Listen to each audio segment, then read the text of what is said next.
எவ்வித பிரதேசவாதமுமின்றி தமிழ் பேசும் மக்கள் என்ற ஒற்றை சொல்லுக்குள் அடங்குவோம் என்றும் ஒன்றிணைந்து உரிமைகளை பறித்தெடுப்போம் என்றும் மலையக மக்களுக்கு பாராளுமன்ற உறுப்பினரும் பிரஜைகள் முன்னணி செயலாளர் நாயகமாகிய ஜெயஸ்ரீரங்கா அழைப்பு விடுத்துள்ளார்.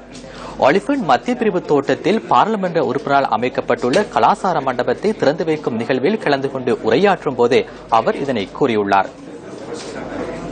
மலையகத்தில் அடிப்படை வசதிகள் அற்ற தொடர் குடியிருப்புகளில் வாழும் மக்களின் நலன் கருதி பிரஜைகள் முன்னணியின் செயலாளர் நாயகமும் பாராளுமன்ற உறுப்பினருமான ஜெயஸ்ரீ ரங்காவினால் கல்விக்கு முதன்மை எனும் திட்டம் முன்னெடுக்கப்படுகின்றது.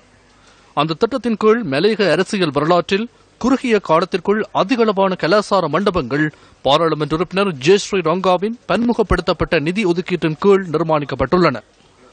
நுவரெலியா ஒலிபன் தோட்டத்துக்கு சென்ற பிரஜைகள் முன்னணியின் செயலாளர் நாயகமும் பாராளுமன்ற உறுப்பினருமான ஜெயஸ்ரீ ரங்காவுக்கு அமோக வரவேற்பு அளிக்கப்பட்டது. மக்களின் வரவேற்புடன் பாராளுமன்ற உறுப்பினர் அழைத்து செல்லப்பட்டு கலாசார மண்டபம் திரை நீக்கம் செய்யப்பட்டதை அடுத்து மலையக மகளிர் மன்றத்தின் ஆலிபன் பிரிவு தலைவி சுப்பிரமணியம் மேனகாவினால் நாடா வட்டி மண்டபம் திறந்து வைக்கப்பட்டது.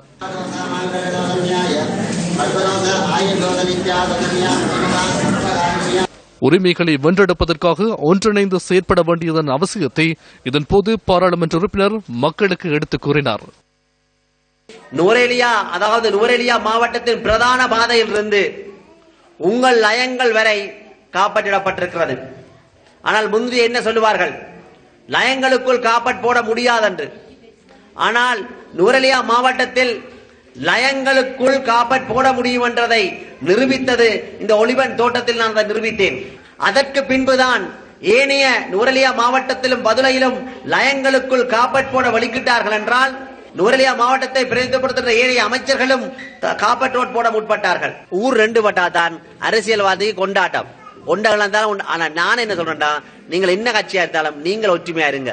அரசியல்வாதி பிள்ளை நல்லா படிக்குது, ஆனா லயத்தில் இருக்கிறவங்களை பிரிச்சு அதுக்குத்தான் திட்டமிட்ட முறையில இங்க அரசியல் செய்த கட்சிகள் நடுக்கணக்குக்கு ஒரு கோயில், கீழ்கணக்குக்கு ஒரு கோயில் என்று சொல்லி கணக்குகளை பிரித்து ஒரு கணக்கு நடுக்கணக்கு இல்லாம போனால் கீழ்கணக்கு எங்கோட வச்சுக்கொள்றது, கீழ்கணக்கு இல்லாம போனா மேல்கணக்கு எங்கோட வச்சுக்கிறது.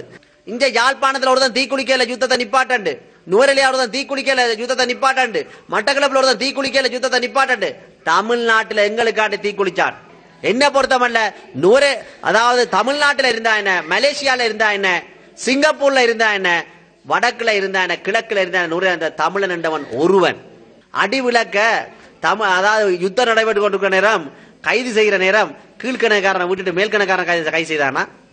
இல்ல மேல்கணக்காரனை விட்டுட்டு 83ஆம் ஆண்டு தமிழனை கொளுத்துற நேரம் ஒலிபன்காரனை விட்டு போட்டு கீழ்கணக்காரன் நடுக்கணக்காரன் பார்த்தான்? இல்ல, தமிழ் பேர் உள்ள எல்லாரையும் கொளுத்தினாங்க 83ஆம் ஆண்டு.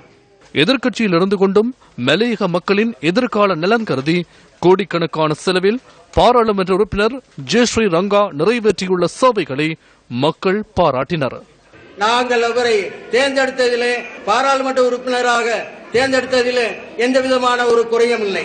இவர் வந்தவுடனே இங்கு கலாச்சார மன்றம் அமைக்கணும் என்று இங்கு அடிக்கல் நாட்டும் பொழுது நானும் அந்த அடிக்கல்லை நாட்டினேன். இவருடைய அந்த சேவையின் மூலமாக இன்று எங்களுக்கு தார் ரோட், அதாவது நாங்கள் இந்த பாதையில பிரயாணம் செய்வது பெரிய கஷ்டமா இருந்தது. இன்று அந்த பாதை மிகவும் தெளிவாக இருக்கின்றது நாங்கள் போய் வருவதற்கு. இதே போன்ற மற்ற தலவாக்கல இந்த மாதிரி இடங்களிலும் சென்கோம்ஸ்லையும் இந்த மாதிரி கலாச்சார மன்றம் திறந்து வைத்திருக்கின்றார். விளையாட்டு மைதானம் என்பது இதுக்கு முன்னாடி இப்படி இருந்ததில்லை. சேர் வந்ததுக்கு பிறகு எங்களுக்கு மைதான விளையாட்டு ஒன்று செய்து கொடுத்திருக்கிறார், காப்பட் ரோட் போட்டு கொடுத்திருக்கிறார், இந்த கலாச்சார மண்டபம் கட்டி கொடுத்திருக்கிறார். நடுப்பிரிவும் மேற்பிரிவுக்கும் கலாச்சார மண்டபத்தை கட்டி தந்திருக்கிறாரு. அபிவிருத்தின்னு சொன்னா இந்த ஸ்ரீரங்கா காலடி எடுத்து வச்சு இந்த ஒலிபண்ட் ஸ்டேடியமுக்கு காலடி எடுத்து வச்சதுல இருந்து அபிவிருத்தி நிறையவே நடந்திருக்கு. என்கிட்ட நிறைய பேர் வந்திருக்கிறாங்க, எல்லாமே வந்திருக்கிறாங்க. வந்து இதுவரைக்கும் அபிவிருத்தி என்று ஒரு வேலை திட்டம் இதுவரைக்கும் நடக்கல. ஆனா ஸ்ரீரங்கா சார் அப்படி இல்ல, சொன்ன மாதிரி சொன்னதை செஞ்சு கொடுத்தாரு. அதற்காக முதற்க நன்றியை நான் தெரிவித்துக் கொள்றேன். மலையகத்தின் பல்வேறு பகுதிகளிலும் பாராளுமன்ற உறுப்பினர் ஜெயஸ்ரீ ரங்காவினால் நிர்மாணிக்கப்பட்டுள்ள மேலும் பல கலாசார மண்டபங்கள் மிக விரைவில் மக்கள் பயன்பாட்டிற்காக திறந்து வைக்கப்பட உள்ளன.